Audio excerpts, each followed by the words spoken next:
two big games obviously this weekend in the Ireland Senior Hurling Championship. It's the semi-final time. First of them tomorrow evening at Croke Park, 6 o'clock throw-in between Kilkenny and Limerick, and then it's on to Sunday 3:30 as Wexford take on Tipperary. Both of those games at Croke Park should be an absolute couple of belters. So we are going to talk hurling, and we're going to focus on Wexford right now.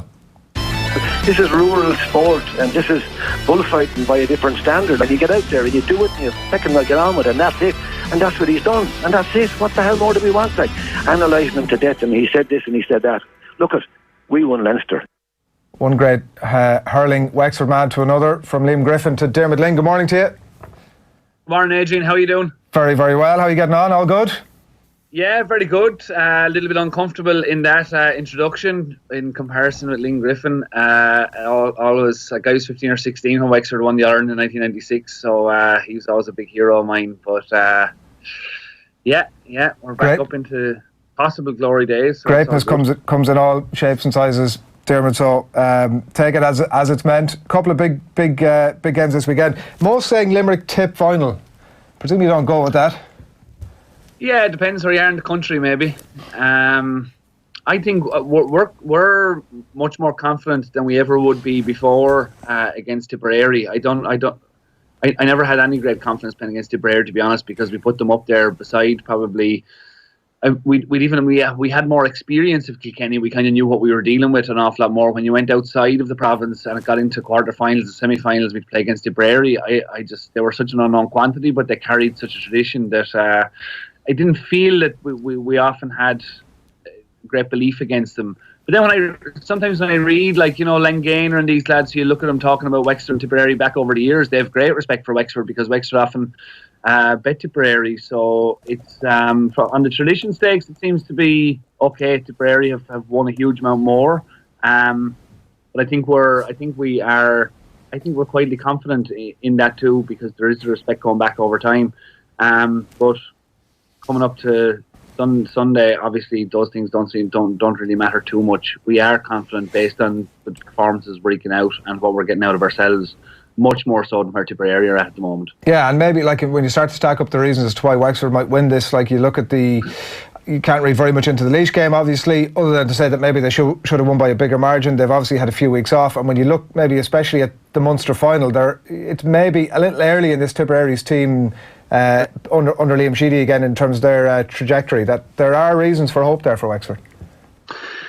Yeah, this is the most interesting thing for me, is that what happened and what happens to Tipperary after they have these successes. Like, why do they go from so far up 95% all the time in terms of performance, and then they slip right back down to 60-70%?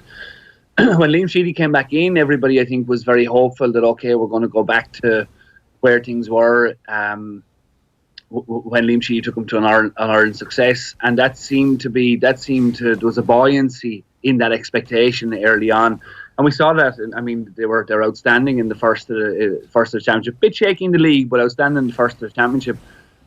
But I wonder what causes the bit of dissonance, what causes that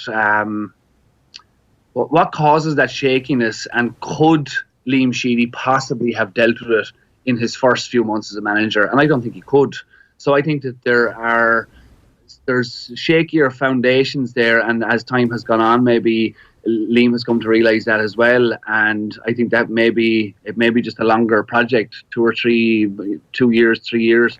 The raw materials are all there, always have been in Tipperary, but there definitely seems to be something in the foundations that aren't quite as solid.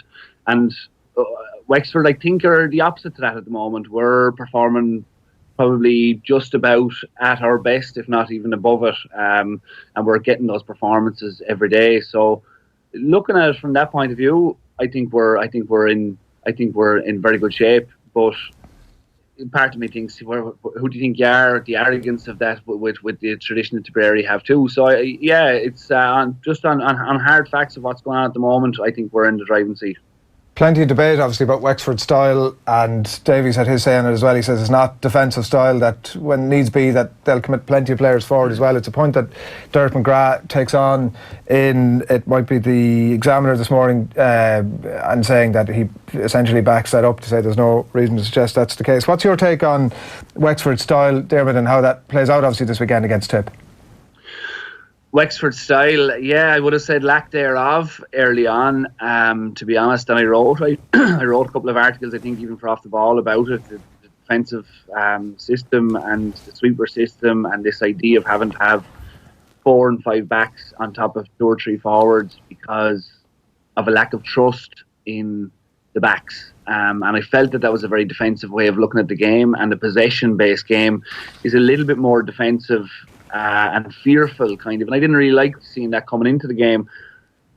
But I will say, as time has gone on, and the more, like what Davey keeps saying, is people aren't analysing the game properly. And I can remember playing the game for long enough where people would be saying, oh, this is what's happening on the field. And on the field, it seemed like it was the total opposite of what was happening as to what people were saying. So as the more Davey has spoken about it, he's not saying... And Derek was the same. Derek McGrath was the same. They were like, look, you're just not quite seeing what's happening. And the freedom that they definitely have, I mean, against Tipperary in the league, Kevin Foley come up for a great point, and he obviously has that as the sweeper. But Liam Ryan, even at full back, the Rex in the corners, Simon Donoghue, those guys have given permission to go upfield. Matt O'Hanlon, they have to time it. They have to time that well, obviously, but they are encouraged to move, and they keep talking themselves about the expression, the freedom, the time they have, the enjoyment that they have.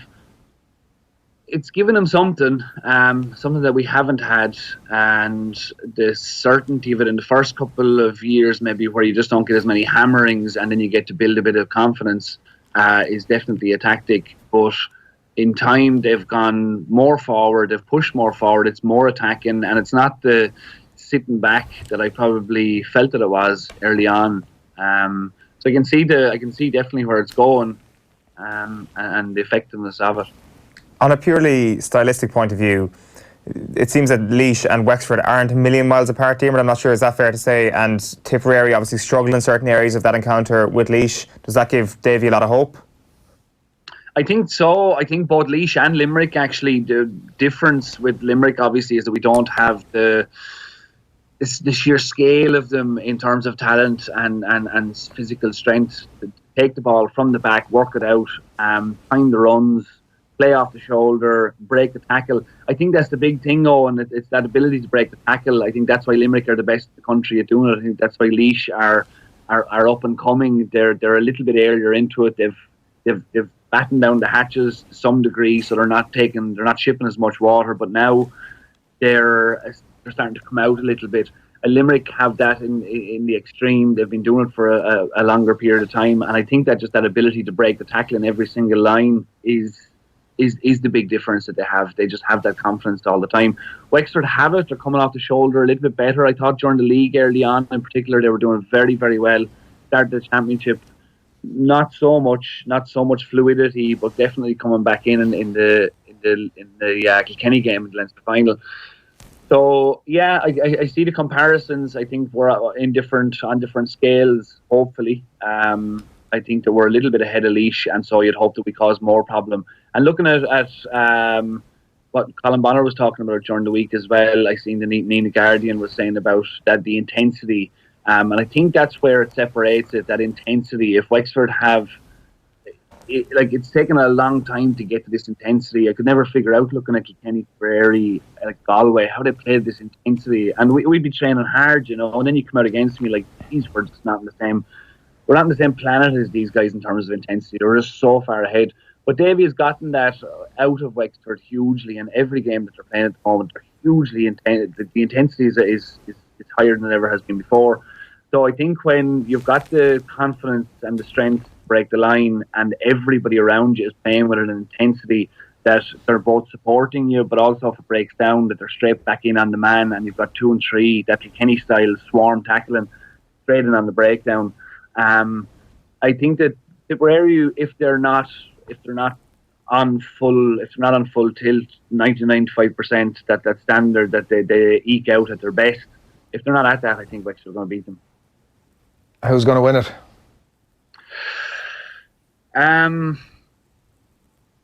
Yeah, I'm hopeful, Adrian. I think we're in going on past performances to date. The rhythm of the year.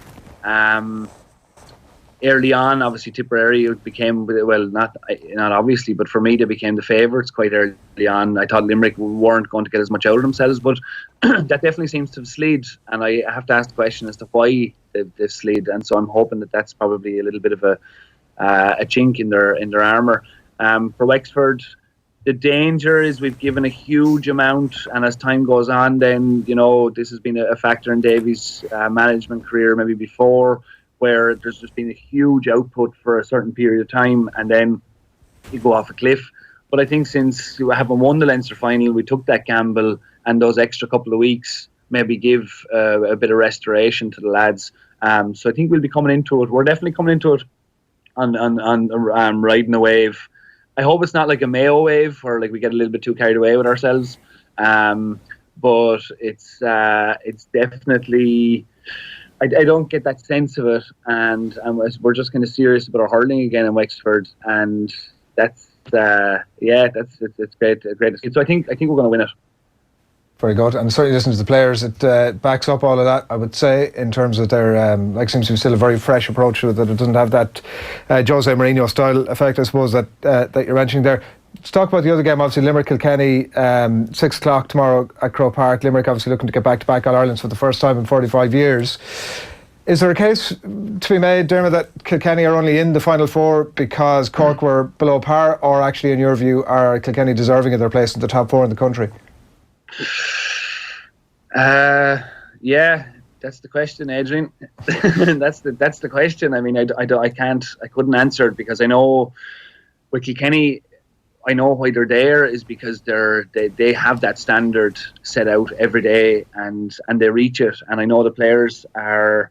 It constantly seems to happen in sentences, even trying to describe Kilkenny, is there's just an automatic comparison to the way things were a couple of like 5 or 6 years ago, but they still do have. Whereas they don't have the standard of player, I don't think they certainly have that same.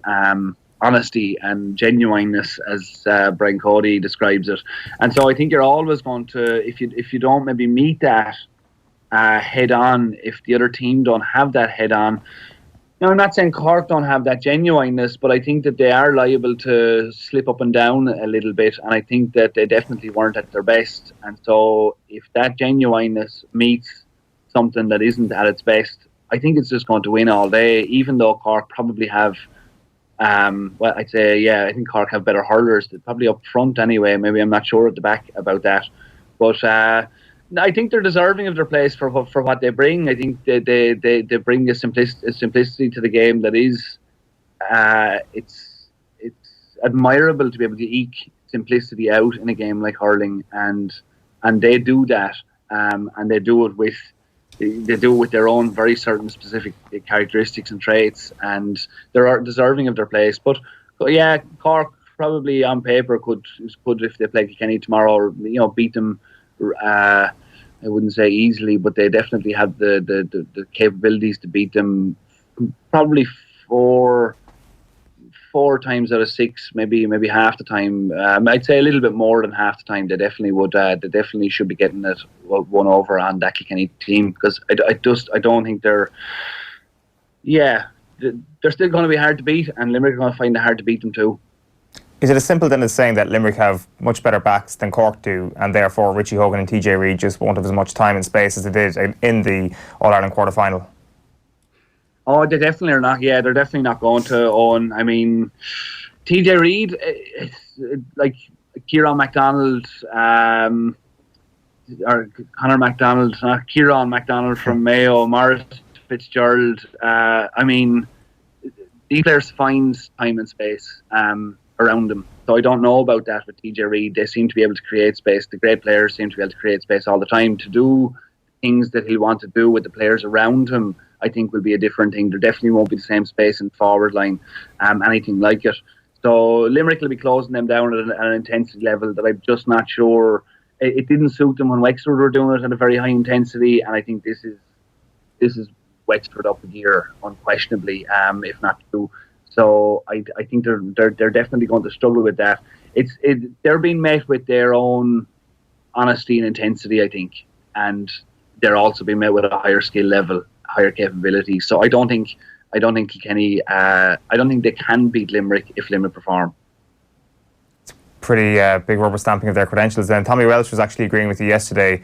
There does seem to be kind of an inclination about Kilkenny in certain areas. Is this all based on history? Like, I'm feeling myself in my gut that Kilkenny actually might do this at the weekend, but I'm struggling to actually come up with a real tangible reason or reasons why they can actually do it. Are we getting too carried away by the kind of aura of Brian Cody? I don't know. I'm kind of with you on it in a way, Owen. It's like all of a sudden, in a very short time, like I've often thought anytime Limerick played Kilkenny, I'd be thinking Limerick always kind of mess up at the end. You know, Limerick can't carry it through.